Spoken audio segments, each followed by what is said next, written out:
მოგესალმებით, ეთერშია გადაცემა რეზიუმე, სტუდიაში მუშაობს ჟურნალისტი მერაბ მეტრეველი. მივესალმებით ჩვენს რადიო მსმენელებს, ვინც გვისმენს FM 103-ზე, რადიო პალიტრის ეთერით და ასევე მივესალმებით ჩვენს ტელემაყურებლებს, ვინც გვიყურებს ტელეკომპანია პალიტრა ნიუსის ეთერით. როგორც იცით, ხვალ 28 ნოემბერია, ერთი წელი სრულდება უწყვეტი აქციის დაწყებიდან.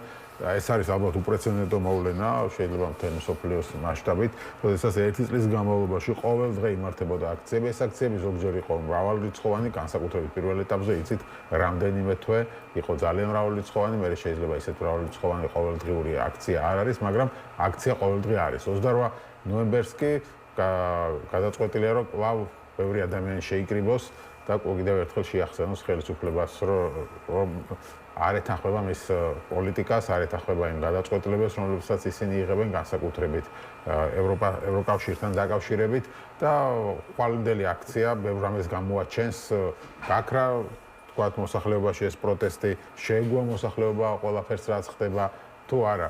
მოკლედ ამ თემაზე ვისაუბრებთ დღეს გადაცემაში, როგორც გითხარით, ჩვენი სტუმრები იქნებიან ზურაბ ცეცხლაძე, აქციების ერთ-ერთი ყველაზე ასე ვთქვათ გამორჩეული მონაწილე და ზვია ცეცხლაძის მამა და ასევე კახაბერ ჩიქოვანი ჯგუფი ფარი. მოგესალმებით, მადლობა გადაცემაში მონაწილეობისთვის და მოდი ასე ვთქვათ, ჯერ ეს ერთი წელი რომ შევაჯამოთ, ერთი წლის თავზე რა გვაქვს, ასე მოდი ეს ვთქვათ. მოდი თქვენგან დავიწყებთ მოჟღერა. გარდა იმისა, რომ თქვენი შვილი ციხეშია, ეს გვაქვს და ბევრი არა მარტო თქვენი შვილი, პოლიტპატიმრები გაიზარდა და გაიზარდა მათი რაოდენობა. დიახ, გისმენთ. მოგესალმებით, მივესალმებით თქვენს მაყურებელს. ერთი წლის თავზე 2024 წლის 28 ნოემბრიდან ერთი წლის თავზე ჩვენ გვაქვს და უბრალოდ ამ ქვეყანას ყავს უამრავი სინდისისა და პოლიტპატიმარი. ზუსტად სადღაც 4 დეკემბრიდან აი ამ 28 ნოემბრის შემდგომ მოვლენებიდან უკვე რამოდენიმე დღეში სადღაც 4 დეკემბრიდან და ცოტა ადრეც დაიწყო მასობრივი დაპატიმრებები. 2024 წლის 28 ნოემბერი ეს იყო დღე ყველაზე მძიმე და ყველაზე ბნელი დღე ჩვენი ქვეყნის უახლეს ისტორიაში. ჩვენ ვნახეთ სისტემური წამებები, ვნახეთ მასობრივი დარბევები, ვნახეთ ადამიანები სახელდალეწილი, ვნახეთ ადამიანები წელში გადატეხილი, ვნახეთ ამავდროულად ჩვენ ვნახეთ ერთ მუშტად შეკრული პროტესტი, აღელვებული და მასობრივად საერთო სახალხო მღელვარება ვნახეთ, რომელიც გარკვეულწილად მართლაც შეიცავდა აჯანყების ნიშნებს. ეს იყო რეალურად, თუ შევხედავთ, ეს იყო საერთო სახალხო აჯანყება მიმართული იმისკენ, რომ ხელისუფლება, ძალაუფლებაში მოსული უკანონო რეჟიმი მთლიანად გავიდა ევროპული რადარებიდან და დაიწყო მოძრაობა, უკვე ღიად და აშკარად დაიწყო მოძრაობა ავტორიტარული ქვეყნებისაკენ. განცხადება ის, რომ წყვეტდა და აჩერებდა მოლაპარაკებებს, ნიშნავდა იმას, რომ ევროპასთან უკვე ევროპას მიუჯახუნა კარები, ღია კარები, სადაც გვეპატიჟებოდნენ, მიუჯახუნა კარები და დაიწყო მოძრაობა უკვე ავტორიტარული ქვეყნებისაკენ.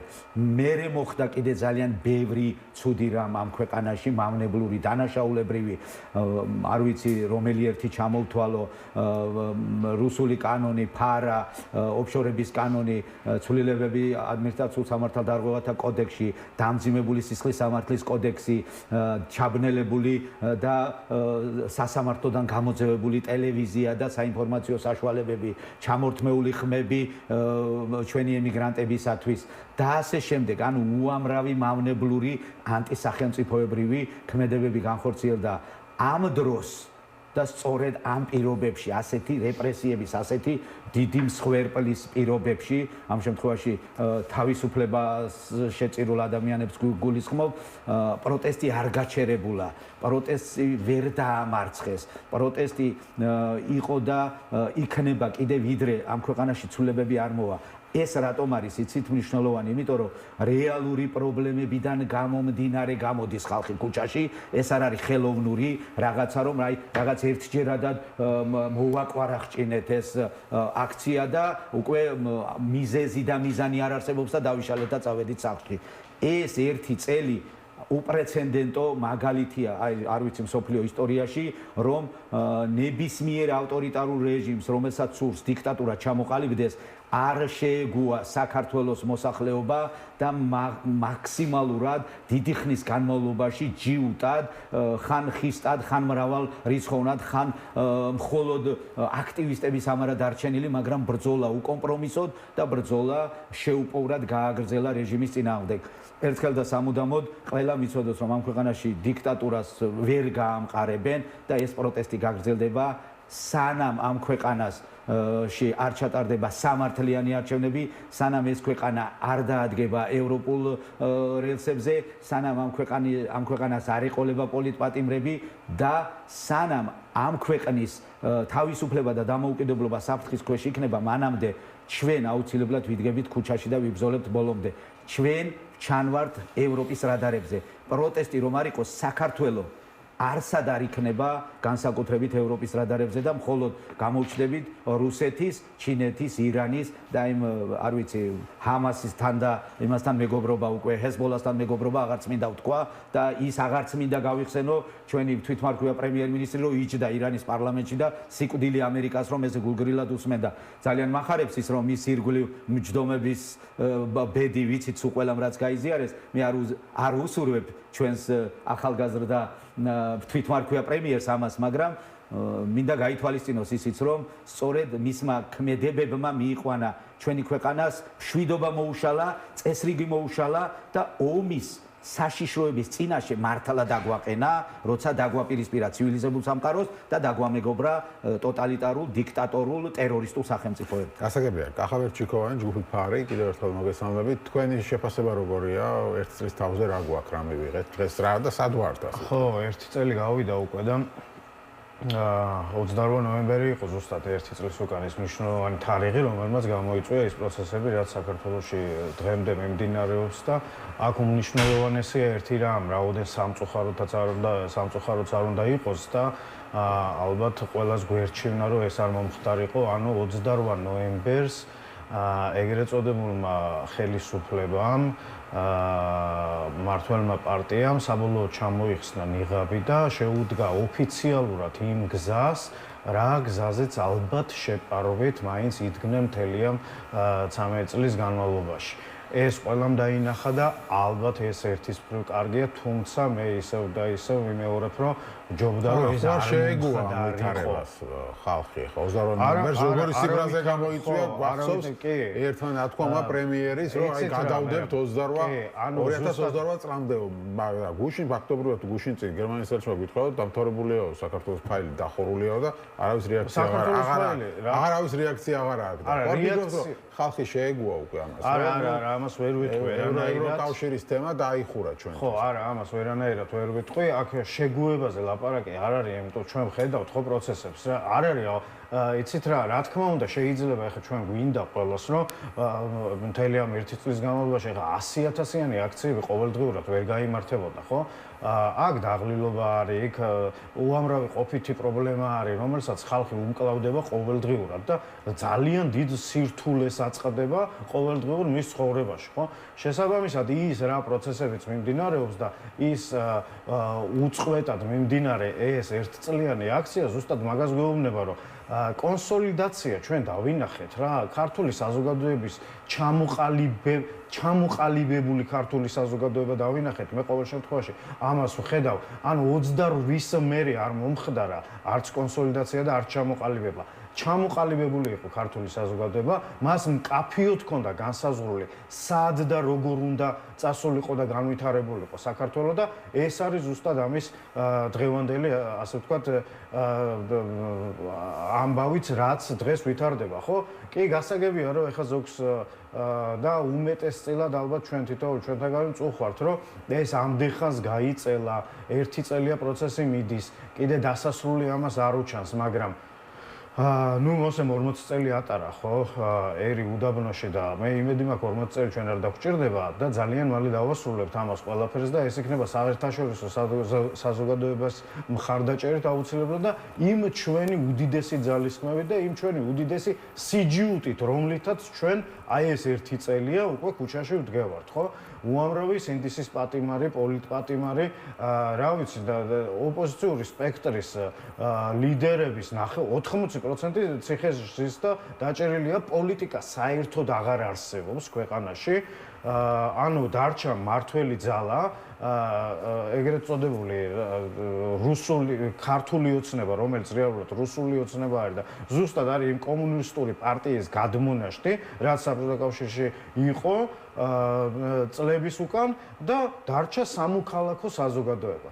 მე კიდევ ერთხელ იმით ვიტოვებ, რომ ხვალინდელი დღე 28 ნოემბერი 1 წლის თავზე ხვალინდელი დღე უკვე დაგვანახებს არა მარტო სამოქალაქო საზოგადოების აქტიურობას, არამედ სამოქალაქო საზოგადოების და პოლიტიკური აქტორების აქტიურობას და ერთობლივ აქტიურებას. ეს არის ჩემი, სურვილი და მე ვფიქრობ, რომ ესე იქნება, რამე თუ ამ ორი ძალის გაერთიანების და ერთად მოძრაობის და ერთად წინააღმდეგობის გაწევის გარეშე წარმოუდგენელია აქ პოლიტიკის შეცვლა და რაღაცა ესეთი დადებითი, ასე ვთქვათ, იმპულსების მიღება და აღება.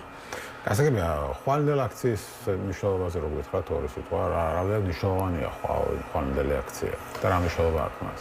ხვალინდელი აქცია უმნიშვნელოვანესია ჩვენ საზოგადოებას, როგორც შიგნით ქვეყანაში, ისე საერთაშორისო საზოგადოებას უნდა ვაჩვენოთ, რომ პროტესტის ის განცდა და ის მუხტი, რაც იყო 1 წლის წინ ჩვენს ქვეყანაში, ის არსად არ გამქრალა, გარკვეულწილად სადღაც გადანაწილდა და სწორედ ხვალინდელი დღეა საჩვენებლად იმისთვის, რომ აი ეს საზოგადოება, რომელიც 1 წლის წინ აპროტესტებდა, სულ ყველამ რომ მოიყაროს თავი რუსთაველის პროსპექტზე. ნახეთ, რეჟიმი მიუხედავად იმისა, რომ ევროპამ თქვა, რომ აი ფაილი დახურულია, როგორც თქვენ ახსენეთ, წეგან ამასთან დაკავშირებით მინდა გამოვეხმაუროთ თქვენს ნათქვამს, რომ ჩვენ მაშინ ქვეყანა აჯანყდა სწორედ აი ამ თვითმარქვია პრემიერის განცხადებაზე, რომ ჩვენ ვუხურავთ კარებს ევროპას.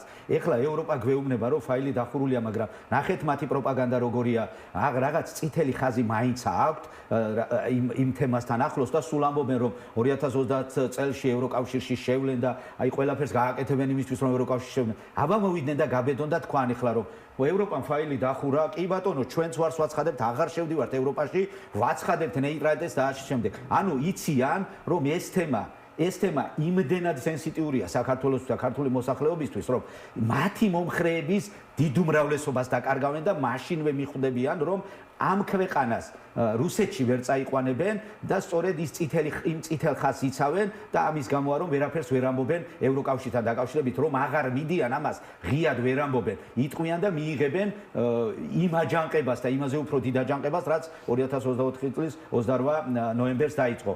ამას ჩვენ აუცილებლად ვაჩვენებთ ხვალ, მინდა მოუწოდო, საერთოდ ზოგადად თელ საზოგადოებას მინდა მოუწოდო, რომ აბსოლუტურად შვიდობიანი აქცია, არავის საფრთხე არ ემუქრება, ვისაც ოდნავ მაინც გულის სიღრმეში გაქვთ პროტესტი, უნდა მოხვიდეთ და თქვათ, უამრავი ადამიანები სამუშაოდან არის გაყრილი, უამრავი ადამიანი ამ ქვეყანაში, არ ვიცი მე, გაურთულეს ცხოვრება, ემიგრანტებს გაურთულეს ცხოვრება, ემიგრანტებს რო ცხოვრება გაურთულეს, აქ დარჩენილ მათ ოჯახებს ცხოვრება გაურთულეს, მოხსნეს რაღაც ახალი ადმინისტრაციული სამართალდარღვევთა კოდექსში ცვლილებები შეიტანეს, იქ ნარკოტიკებზე შემოწმებები გააქტიურდა, იქ რაღაც აი როცა მათ ჭირდებოდათ ეს ყველაფერი უფრო იმაში გადაიყვანეს ლაით ფორმაში და ეხლა აბსოლუტურად მთელ საზოგადოებას საზოგადოების კისერში აქვთ ხელი წაწვდენილი და აღსჯობენ. ნუ გეშინიათ ნურავის, გამოდით, დადექით ქუჩაში და თქვენი პროტესტი თქვით, არავის საფრთხე არ ემუქრება, უბრალოდ ხვალინდელი ხალხმრავლობა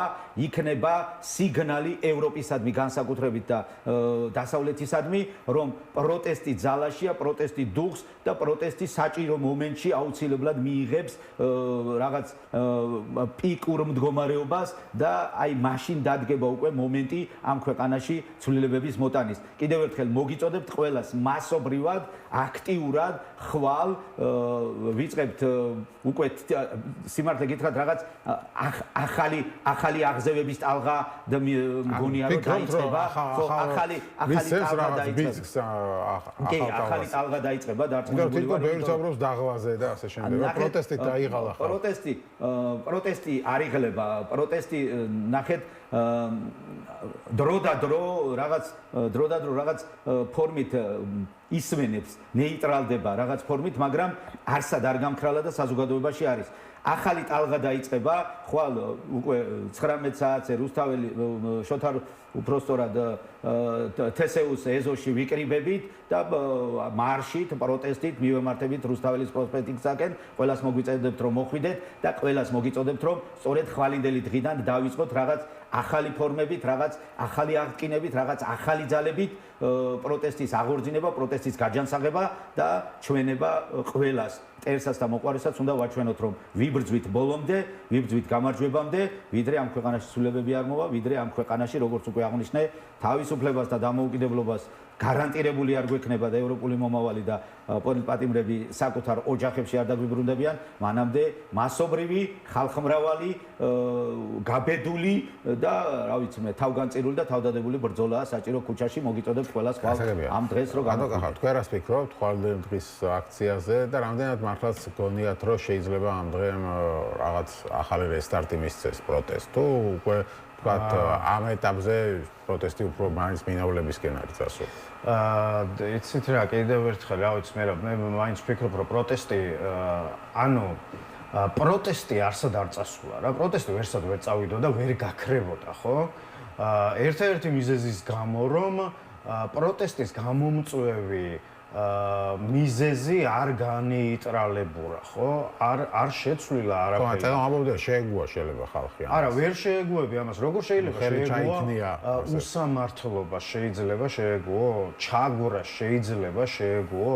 შეიძლება გაგტეხოს რაღაცა მომენტში, ხო? აი, ვიღაცა ერთეულები შეიძლება გატყნე, მაგრამ როგორც ეგეთი საზოგადოება, აი, როგორც ერთი მთლიანი ორგანიზმი ვერ შეეგუება ამას, ხო, გამორიცხული არის რა. ჩვენ ახლა ვიძახით, რომ უпроსტორად ისინი გამოდიან და აპელირებას აკეთებენ, რომ აი კანონი უზენაესია და კანონს უნდა დაემორჩილოს სულ ყველა და ასე შემდეგ. თუმცა ნახეთ, ისინი როგორ ემორჩილებიან კანონს და ვისთვის არის კანონი უზენაესი და ვისთვის არა და რისთვის იჭერენ ხალხს და რისთვის არ იჭერენ ხალხს და ვის რა პრივილეგია აქვს და აქ მეორე თემა არის, ეს კანონი ჩვენ იმიტომ კი არ მივიღეთ, რომ ვიღაცის ხუშტურზე ვიაროთ, ხო? ეს კანონი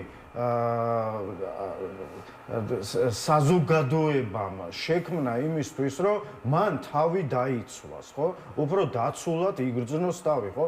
აქ ლაპარაკი მაქვს იმ პრინციპებზე, რის გამოც საერთოდ კანონი შეიქმნა, თორე ეხლა ვიღაცა უზურპატორი რო რაღაცა კანონს დაწერს, რომ თქვა დღეს უნდა ვისუნთქოთ მხოლოდ და მხოლოდ 40 წუთი საათში, ეგ თქვა ამბავი ეს კანონი არ არის, თუმცა თუ კი კანონი იქნება ფურცელზე დაწერილი, მაშინ კანონია და უნდა აღასრულოს ვიღაცამ, ხო? აქ ლაპარაკი არის, რომ კანონი უნდა იყოს სამართალზე დამყარებული და სამართალი არის დაკარგული და თუ კი სამართალი დაკარგული არის, როგორ შეიძლება ამას შეეგუო, ხო? აქ ან ერთი ვარიანტი არის, რომ იბრძოლო ბოლომდე და მოიპოვო ის თავისუფლება და ის სამართლიანობა, რომელიც შენ როგორც ადამიანს, როგორც პიროვნებას, როგორც თავისუფალ ადამიანს, ხო, გჭირდება, ჰაერივით გჭირდება სიცოცხლისთვის, ან არა და მართლა ეხლა როგორც განაცხადა ბიძინა ივანიშვილმა, მაშინ უნდა დატოვო აქაურობა და წახვიდე იქ, სადაც უფრო თავისუფლად შეგეძლება ცხოვრება და ჩვენ აგერ დავინახეთ უკვე რომ ამდენ ხანი ბევრს აქვს ბევრი უიმედობამ შეიპყრო რომ ვერაფერს ვერ ხედავენ ასე ვთქვათ საიმედო სამმართველებლად რომ რამე შეიცვლება რა მე 3.700.000 ადამიანი ვართ ხო ყველას თავისი განწყობა აქვს რა თქმა უნდა ზოგი უიმედოდ იქნება და ზოგი იმედიანად იქნება ხო ზოგი ბრძოლაზე იქნება განწყობილი და ზოგი რა ვიცი სხვა რაღაცეებზე აქ საუბარი რამდენი როგორ არის სამაგიეროდ მოგვემატა ადამიანები რომლებიც აი ერთი წლის შემდეგ მოემატა გაბრაზებული ადამიანები დაჩაგრული ადამიანები, სამსახურებიდან გამოყრილი ადამიანები. თუმცა ეს ნიჰილიზმიც როგორი რაღაცა, იცი, არის ერთი პერიოდი რაღაცა, შეიძლება კონდეს ადამიანს და შეიძლება ის ჩვეულებრივად გაუაროს და დაუბრუნდეს. ძალიან ბევრი ვიცი, მართლა რომ დაუბრუნდა აქციებს, განსაკუთრებით აი ამ ბოლო მარშების დროს ისეთი ადამიანები ვნახე, რომლებიც დიდი ხანი აქციაზე არ მე აბსოლუტურად ყველა დღეს იქავარ და სახეებით ვიცნობ ყველას და ძალიან ბევრი ადამიანი შემოემატა ზუსტად აი და აქციებზე გამოჩნდა და ვთქვი ტელევიზიებში ამიტომაც იყო მე უკვე მარშები დროს ხალხის დაჭერა გაჩერა დაიწყეს, რომ ეს მარშებიც გაჩერებული. მარშების გარდა უფრო შეეშინდათ გამოხმაურებებს, რომლებიც ქუჩაში ჰქონდა ჩვენ. ხო და შედეგს მიაღწიეს, მარში გუშინ აღარ ჩატარდა, იმიტომ რომ ხალხს იჭერენ, დაიწყეს დაჭერა, ანუ რასაც უნდა იმას აღწევს ხელისუფლება. უნდა რომ ქუჩა არ გადაგეკეტა, მიაღწიეს ბოლოს დიდი ის დაჭირდათ ამბები, მაგრამ მიაღწიეს. ეხლა მარშები შეჩერება უნდა და შეაჩერეს მარშებიც, იმიტომ რომ ყოველგვარი რაღაც მიზეზის გარეშე იჭერდა ხალხს როგორც უნდა. პროტესტის იცვლის ტაქტიკას, ხო, ეხლა რუსთაველის მაშინ ესე შეიძლება ვთქვა, რომ აი რუსთაველი აღარ იკეტება. რუსთაველი გადაგიკეტეს. რამოდენიმე დღე ჩვენ ზუსტად ამ მდგომარეობაში ვიყავით და მე დავიწყეთ მარშები. აი ეხლა აუცილებლად ხვალინდელი დღის შემდგომ მართლა არის იმის ნიშნები, რომ რაღაც კოორდინაცია ხდება, რაღაცები მიმდინარეობს შიგნით მუშაობა და ეხლა გარანტირებულად ვერ გეტყვით, რომ აი მასობრივი რაღაცები დაიწყება და ახალი იქნება ყველაფერი 29 ნოემბრიდან, მაგრამ განსხვავებული იქნება, საპირისპირო იქნება, საპირწონე იქნება და შევეცდებით, რომ ის რასაც გვიპირისპირებენ ალტერნატიული გზები დაუპირისპიროთ მათ და პროტესტი გაგრძელდება. პროტესტის სწორად თქვა კახამ, პროტესტის მიზეზი სანამ არ მოისპობა ამ ქვეყანაში, მანამდე იქნება პროტესტი. მეტნაკლებად ხალხმრავალი, მაგრამ საბოლოოდ ქართული საზოგადოება ამ ჩაგვრას, ასეთი დოზის ჩაგვრას, ასეთი დოზის აბუჩად აგდებას, საკუთარი მოსახლეობის, საკუთარი მომხრეებისაც თუ გინდა, რასაც ისინი საკუთარ მომხრეებს უტენიან თავში, ეს არის აბსოლუტურად შეურაცხმყოფელი.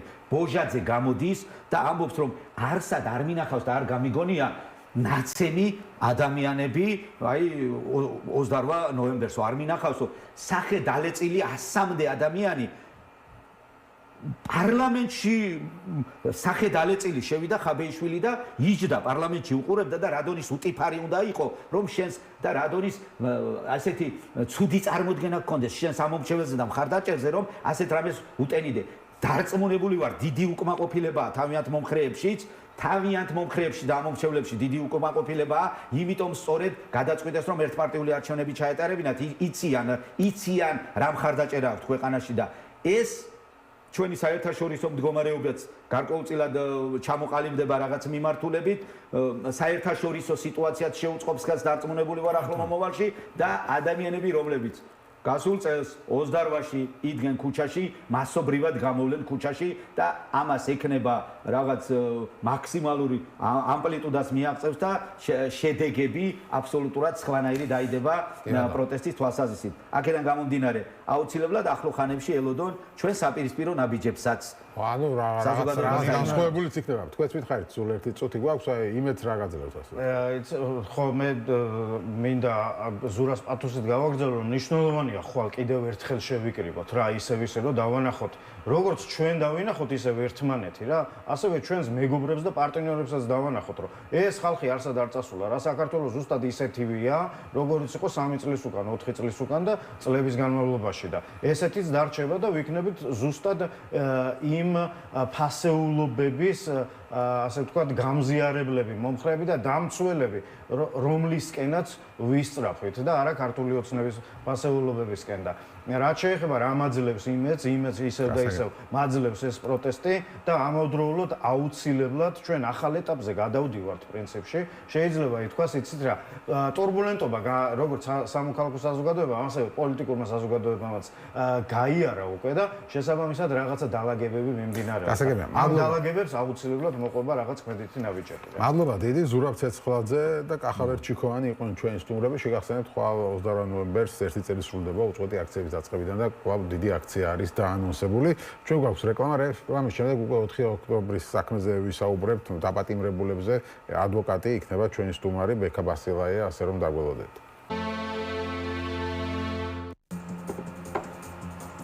მაშასე ჩვენ დავბრუნდით ეთერში და როგორც გითხარით გადაცემის ამ ნაწილში ჩვენ ვისაუბრებთ 4 ოქტომბრის საქმეზე. იცით რომ 4 ოქტომბრის დაკავებულების საქმეების განხილვა დაიწყო და სასამართლოს არსებითად განსახილველად გადაეცა მათი საქმეები, როგორც ლიდერებით, ისევე 60-მდე ადამიანი არის დაკავებული, იქ მონაწილე.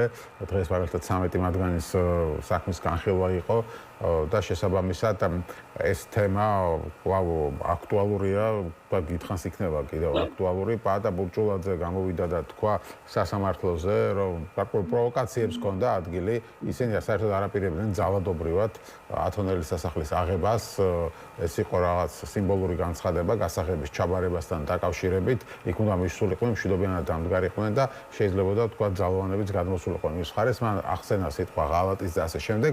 ნუ რა მოხდა 4 ოქტომბერს კვლავ რჩება თავარ შეკითხვათ, ბექა ბასილაია არის ჩვენი სტუმარი, ადვოკატი, ის არის პატა მანჯგალაძის ადვოკატი, მივესალმებ მას, გამარჯობა ბექა. გამარჯობა ვერა, მურთაზსაც ვიცავ. მურთაზოდელოს და პატა.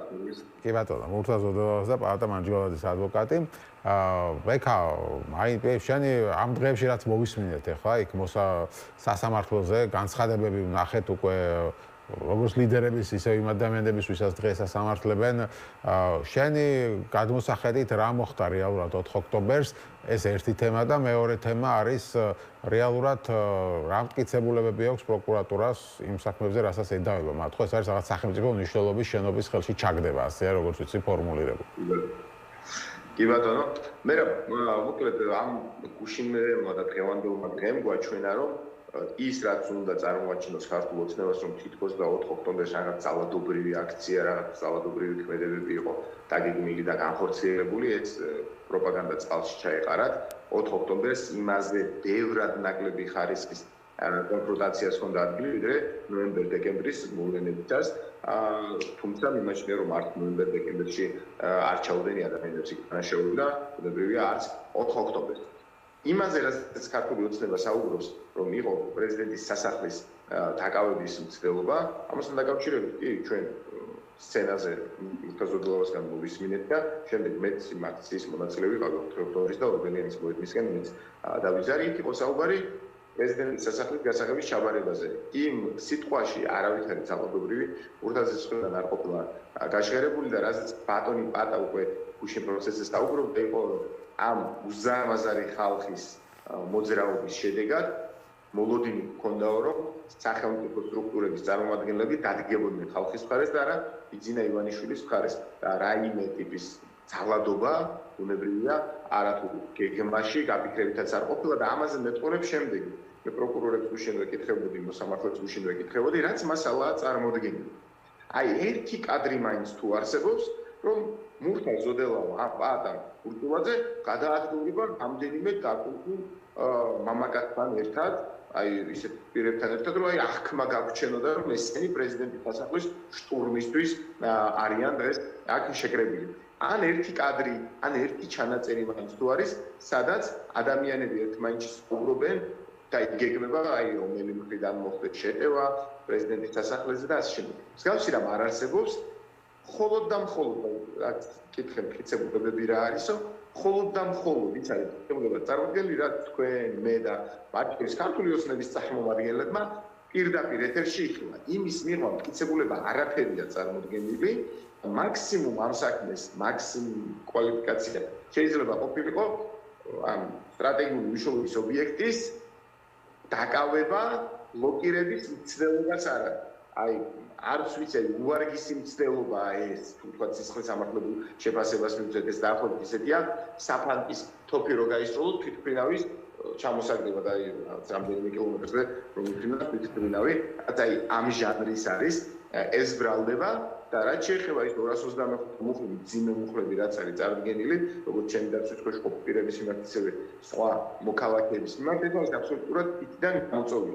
თუ ერთის მხრივ ამბობენ რომ პრეზიდენტის სასახლის დაკავება იყო ამ ხალხის მიზანი, პრეზიდენტის სასახლის დაკავება პროკურატურის ბრალდების ლოგიკას რომ ვიყოთ, მე არ ვიზიარებ, თქვა იურიდიულ შეფასებას, მაგრამ მივყვეთ მათ ლოგიკას. თუ პრეზიდენტის სასახლის დაკავების მცდელობა იყო ამ ადამიანების მიზანი, პრეზიდენტის სასახლის დაკავება რაღაც წინასწარ საშვები ხო არ იყო გამოწეული და გარკვეულ პროაქტიულ ქმედებებს მოითხოვს, ხო? და ის პროაქტიული ქმედებები როგორ შეიძლება სხვა მუხლითაც დააკვალიფიცირო, იქ ხომ არ მომხდარა რაღაც ისეთი რომ რაღაც ვიცით ჯანმრთელობა საფრთხე შექმნა, ესეთ რამე ხომ არ ყოფილა, იქ არ ყოფილა რამე ორგანიზებული ჯგუფები და ასე შემდეგ.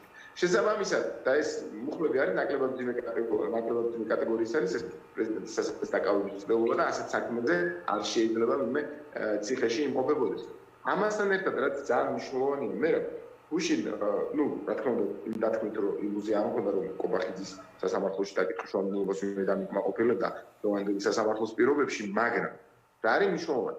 ჩვენ წარმოვიდგინეთ კობახიძის განცხადება, სადაც ის საუბრობს, რომ გარკვეულ ინფორმაციას ფლობდნენ და ამ ინფორმაციის შესაბამისად იმოქმედა ძალოვანმა სტრუქტურებმა. ჩვენ ვითხოვდით, რომ თუ ამ ინფორმაციას ფლობთ, მოდი შეგაწყვეტოთ სასამართლოში ჩვენება მოგვეცი. პროკურატურა თქვა, რომ ეს პოლიტიკური განცხადებაა და ამიტომ არ უნდა იქნეს საკითხი კობახიძემ. მაგრამ ჩვენ კობახიძის პოლიტიკური მოსაზრებები არ გვაინტერესებს ამ საკითხის შეფასების ნაწილში, რაც 4 ოქტომბერს განვითარდა. ჩვენ გვაინტერესებს მარტივი რამ. თუ მათ იცოდნენ, რომ პრეზიდენტის სასახლისკენ უნდა მოხდარიყო ადამიანების გადაადგილება და ეს თუ რეალური ინფორმაცია იყო, ამის მიმართ რა ზომები იყო სახელმწიფო? ერთი და მეორე უფრო მნიშვნელოვანი. თუ ესეთ ინფორმაციას ფლობდნენ წინასწარ ამის შესახებ საზოგადოებას მათ რატომ არ აცნობს? და 4 ოქტომბერს ის აქცია, ხო, იმ აქციისთან გაშორებით პრეტენზია იურიდიული არ აქვს, იმიტომ რომ მაშინ ვინც იქ მონაწილეობდა აქციაში, ყველას მიმართ უნდა არსებობდეს ეს იურიდიული პრეტენზია. ანუ აქცია სცენაზე გაჟღერებული ინფორმაციაზე და ასე შემდეგ, ამ პრეზიდენტის სასახლეში ჩასვლამდე ჩვენ არავითარი რეაგირება ვიდრე ვინმე ხობეს არ შეეხო, მანამდეო რეაგირება არ ჰქონდა, იმიტომ რომ ამის საჭიროებას არ ხედავდა. თუ ამის საჭიროებას არ ხედავდა, ესე იგი მანამდე ქმედებების საერთოდ დანაშაულად არ მიიჩნევენ, ხო ეს ანუ სხვა იურიდიული ლოგიკა არ არსებობს. და თუ დანაშაულად არ მიიჩნევენ, მაშინ 317 მუხლი სახელმწიფო ხელისუფლების ძალადობით დამხობისკენ, ანუ კონსტიტუციური ყებილების ძალადობით დამხობისკენ, ეს მუხლი რატოა წარდგენილი არაერთი და ორი პირისთვის, ხო? ამის გარკვევა გვინდა. და ნუ ახლა კობახიძე არ დაგვაკითხეს ეს გასაგებია, მაგრამ ეს კითხვები ხო უპასუხოა ხელისუფლების მხრიდან. გასაგებია, მაგრამ იქ რა მოხდა ადგილზე, ხო? ეხლა ყველამ ნახა რაღაც გადანგრევა ჯებირის და ასე შემდეგ და ნუ ეს არის ალბათ ხო მთავარი არგუმენტი. კობახიძემ პრინციპში პირდაპირ თქვა, როცა მას კითხეს, რომ წინ რატო არ დააყენეთ სპეცრაზმიო, ეს ჩვენი ტაქტიკური გადაწყვეტილება იყო, რომ შიგნით დავაყენეთ და ანუ გვინდოდა რომ დაეწყოთ ეს შტურმი, რომ დანაშაული ჩადენილიყო, ასე ვთქვათ, ბოლომდე. ხო და ნუ აი რა მოხდა იქ თუ არ იგეგმებოდა ვთქვათ ღობის გადანგრევა და ძალადობრივი აქციები რატომ მოხდა ეს და ასე შემდეგ. კი ბატონო, ჩვენ ვამბობთ ესეთ რაღაცას. თუ დავუჩვევთ რომ ანუ ამოვდივართ, მაგალითად ახლა რომ ამოვიდეთ, ახლა მერტყა დამთავროს რომ მაგ პოზიციას ვიზიარებდე, მაგრამ ნუ იურიდიულად დაშვებების უფლება გვაქვს, ხო? დავუშვათ რომ ვთქვათ ქართული ოცნება არის ლეგიტიმური ხელისუფლება, რომელსაც საქართველოს კონსტიტუციის 78-ე მუხლი არ დაურღვევია და მათ მიმართ პროტესტის საფუძველი არ არის. ესეთი დაგვრება რომ გავაკეთოთ. ამ ვითარებაშიც კი ის მოვლენები, რაც თქვენ ახლა აღწერეთ, ანუ მაგ მოვლენებს ხო ადგილი ქონდა და ნახეთ ყველამ, ამ მოვლენებს არ შეიძლება მიეცეს 19-222 მუხლის ამ სტრატეგიული ობიექტის დაკავების მცდელობის გარდა სხვა იურიდიული შეფასება. ეს ნაკლებად მძიმე კატეგორიის დანაშაულია. ანუ ჩვენ ამას ვამბობთ. ამ დაშვებითაც კი ეს ნაკლებად მძიმე კატეგორიის დანაშაულია. თუმცა პატაბურჭულაძის განცხადება როგორც იყო, მე არ მინდა ხა დამატებით ინტერპრეტაციაში შევიდე, იმიტომ რომ ეს მისი განცხადება მიუხედავად იმისა, რომ თქვენ კოლეგებს გადაღების საშუალება არ აქვს, სრული ციტირებები მოხდა, ხო, მედიაში. ის ამბობს, რომ გეგმა იყო ესეთი, რომ უზარმაზარი რაოდენობა ხალხის რომ მიადგებოდა და ეს მთელი საქართველოს რო იყო რუსთაველზე თავისუფლებაზე გამოსული, ეს გახდებოდა ტრიგერი, ნუ ეს სიტყვა რო მარია, მაგრამ გიგია აზრი, ეს გახდებოდა мотивация იგივე სახელმწიფო სტრუქტურების წარმომადგენლებისთვის, რომ ოლიგარქის მსახურება შეეწყვიტათ და ნუ სიმბოლური აქტი იქნებოდა სახელმწიფო ორგანო, სახელმწიფო შენობის ხალხის ხელში გადასვლა. კი, ნუ ეს გაცხადდა და ნუ ამაში მე ხლა ვერ ვხედავ ვერავითარ კრიმინალურ ქმედებას, აი მაშინ ვარდების რევოლუციის დროს პარლამენტში შესვლა დანაშაული იყო. და ამაზე ფორმალურად თუ მიუდგები, ახლა პარლამენტში შეჭრა და ვთქვათ იქ ხდომის შაშლა დანაშაული იყო, უბრალოდ მაშინ გაიმარჯვა რევოლუციამ და გამარჯვებულებს არასამართლებენ ბუნებრივი. ხო, მაგრამ აქ არის რატო არასამართლებენ გამარჯვებულებს, იმიტომ რომ გამარჯვებულების მაშინ აღასრულებს ხალხის ნება. ახლა ბანდიტებს რო განეხორციელებიათ ეს პასუხისმგებლობის საკითხი არის, ანუ მაგალითად ზია გამსახურდია რომ დაამხეს ის დამხობაზე ჩემი ღრმარწმენი ამ დამხობის მონაწილე პირებს სისხლის სამართლის დანაშაულია ჩადენილი. ხოლო ვარდების რევოლუციის მონაწილე პირებს სისხლის სამართლის დანაშაული არ არის ჩადენილი, იმიტომ რომ თუ ხელისუფლება უზურპირებულია, ხალხს გარდა პროაქტიული ქმედების და ძალაუფლების ხელში დაბრუნების სხვა მექანიზმი არ გააჩნია, ხო? კი ბატონო, მაგრამ ნუ საბოლოო ჯამში ჩვენ რაც ნახეთ, ახლა ეთერშიც რაც ნახეთ, იქ რაც მოხდა, ეს რატო ვფიქრობთ, რომ არ იქნება საკმარისი არგუმენტები იმისთვის, რომ პროკურატურამ დაამტკიცოს ეს ბრალეულობა, იმიტომ რომ ხალხიც ასე უყურებს ახლა, რომ ხო, ყველაფერი ვნახეთ პრინციპში ეთერში, ხო, რაც მოხდა და ბევრისთვის შეიძლება ეს საკმარისი იყოს ეს. კი, მერე ამ სასამართლოს პირობებში ახლა რაც ჩვენ სასამართლო გვაქვს, საერთოდ აი იცით რაც ვნახეთ ისიც რომ არ არსებულიყო, რასაც პროკურატურა მოითხოვდა სასამართლო იმას დააკმაყოფილოს, რომ განა ამ შემთხვევაში მარტო პროკურატურა არის თქვა ამ ბიძინა ივანიშვილის ინსტრუმენტი, სასამართლო არანაკლები ინსტრუმენტია თუ მეტი არა.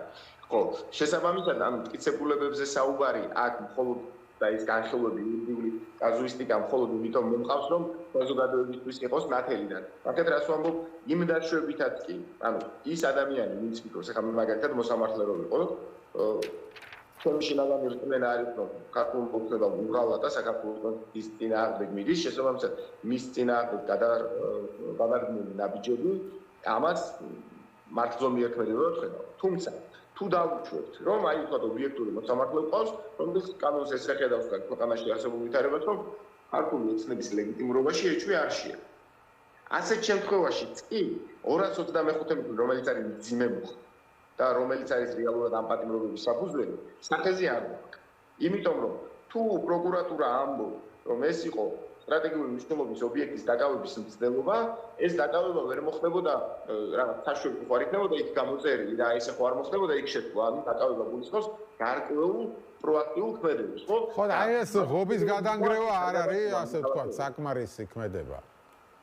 ბატონო? ანუ ეს ღობის გადანგრევა არ არის საკმარისი პროაქტიული ქმედება. ხო, და ეს ღობის გადანგრევაც, ან ნახეთ თუ უნდა დაიკავონ შენობა, ანუ კარიბჭეს თუ გააგებენ დაკავება ხო არ იქნება, მაშინ სულ მიუწევიათ, ხო ეს ხალხი თუ ღობე ანუ რაღაც შევაჯანჟღარეთ და გადაწყდა ღობე შიგნით გადავძვერით იქ ვიღაცა დაცვის პოლიციის თანამშრომელმა წინააღმდეგობა გაგვიწია და გავატავეთ ან მისი მოქნეული ხელი მოვიგერიეთ და ასე შემდეგ ეს ჩდება თქო 222 მუხტი და არა ჯგუფურ ძალადობაში იმიტომ თუ მიზანი ეს მაქვს რომ აი ამას უნდა მივახციო მაშინ როგორ გამოდის დაკავების მცდელობა ანუ ერთი ქმედება ხარ შეიძლება ორი სხვადასხვა მუხლით იქნეს დაშტი ხო, ну გასაგებია ეს კი ბატონო, საბოლოო ჯამში ну ხვდებით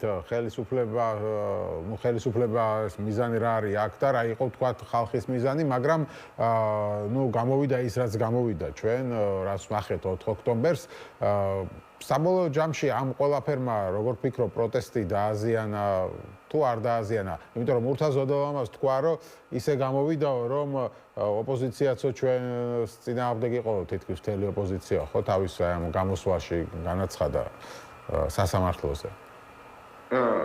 ну, ეხა ფაქტია რომ ძალიან ბევრმა ოპოზიციურად განწყობილმა და გულწრფელი პროტესტით ანთებულმა ადამიანმა უარყოფითად შეაფასა ხო 4 ოქტომბრის მოვლენები, ამას ვერ გავექცევით, მაგრამ ჩვენ და ну თავისი საფუძვლები ქონდა ამ ხელს, ხო?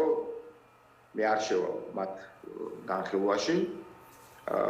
საუბარია იმ ხალხზე, ვისაც გულწრფელად, ვინც გულწრფელად არის პრეზიდენტთან დაპირისპირებული. მაგრამ ჩვენ თავი რამ უნდა ვისწორდეს, რომ პროტესტს აზიანებს ყოველდღიურად, პროტესტს ყოველდღიურად უდავს, ხელს უშლის და ასე შემდეგ ატყვევებს, ციხეში უშვებს, აჯარიმებს, ამცირებს ხელისუფლება. ქართული ოცნება და ბიძინა ივანიშვილი. მურთაზ ზოდელავას პასუხისმგებლობა და ბრალი არ არის, ის რაც რუსთაველზე ხდება. პაატა ბურჭულაძის ბრალი არ არის, იმ კანონების გამკაცება და ეს ყველაფერი არის ქართული ოცნების პასუხისმგებლობა თავიდან ბოლომდე. და 4 ოქტომბერი ინფორმით, რა ფორმით ვიხილეთ, იქნებოდა თუ არა, ამის მიუხედავად, ხელისუფლება ამ გზაზე იყო შემდგარი რა, 4 ოქტომბრამდე გზის გადაკეტვის გამო ადამიანებს არ აკავებდნენ ადმინისტრაციული წესით, ეხლა უბრალოდ სისხლის დამატებითი შემოიტანეს, ხო? დასჯადობა. რა 4 ოქტომბრამდე არ ხდებოდა, შორსა ნოემბერ-დეკემბერში სად იყო მურთაზ-ოდელავა, სად იყო პაატა ბურჭულაძე, სად იყო რა პროტესტი იყვნენ, მაგრამ მე როლს ვსაუბრობ. სად იყვნენ ეს ადამიანები, ხო? როდესაც გვიჭერდნენ, გვეწავდნენ წაბების მიკროავტობუსებში ადამიანებს სისხლის რანცვლდნენ რა, ანუ სხვა ანუ ეს არ არის ჩემი გავიარება, ხო რეალური ისტორიები. შესაბამისად, პროტესტის განადგურებას ვინც ცდილობს, ეს არის ხელისუფლება. და აქით მხარეს ვინც ვარ ხალხი, თავის რა შეგვიძლია, მაგალითად იმდენს არ ვაკეთებ, რა მიყო ყოველ საღამოს იქ გამსვლელი ადამიანები და ქეთვიხრი მათი ხვაწრია ეს პირდაპირ არ არის ხოლმე პროტესტი ხო ზარამაგარი სამოქალაქო ამბებაობა და ეს პიროვნული რომ ყოველდღე იქ არიან ამ ხელა რიცკების წინაშე ხო ეს ადამიანები არიან შევიწროებული ხელისუფლების მხრიდან და არა მურთაზ დოდელავას არა პაატა ბურჯულაძის მხრიდან და მურთაზმა გუშინ ისაუბრა ხა არ მინდა სენტიმენტებში გადავიდე მაგრამ ყველა მოვისმინე ხო რამხელა პასუხისმგებლობა იყო თავის თავზე და დაკავებულ ადამიანებთან დაკავშირებით რა განხორციელებები გააკეთა პროცესზე ხო ოღონდ ამ ხალხს რაღაც შეეხო შეღავათი ოღონდ ეს ხალხი დაუბრუნდა თავიანთ ოჯახებს და ნებისმიერ ამის ჩემ თავზე ავიღებდი ხო და შესაბამისად მურთაზის პაატა ბურჯულაძის თუ სხვების მიმართ აი ის მიაღვარი რაც იყო წამოქმნილი მე ვფიქრობ რომ ადამიანურად სამართლიანი არ არის ხოლო პოლიტიკურად საერთოდ დამანგრეველია ფოკუსის აღრევა ჩვენი ფოკუსი უნდა იყოს ივანიშვილის მიმართ და არა მურთაზის და პაატას გასაგებია მადლობა დიდი გადაცემაში მონაწილეობისთვის ბექა ბასილაია ადვოკატი გვერდთვებოდა ასეთ იყო დღევანდელი გადაცემა რეზიუმე მე გემშვიდობებით ხვალამდე ხვალ 7:30-ზე შევხვდებით ერთმანეთს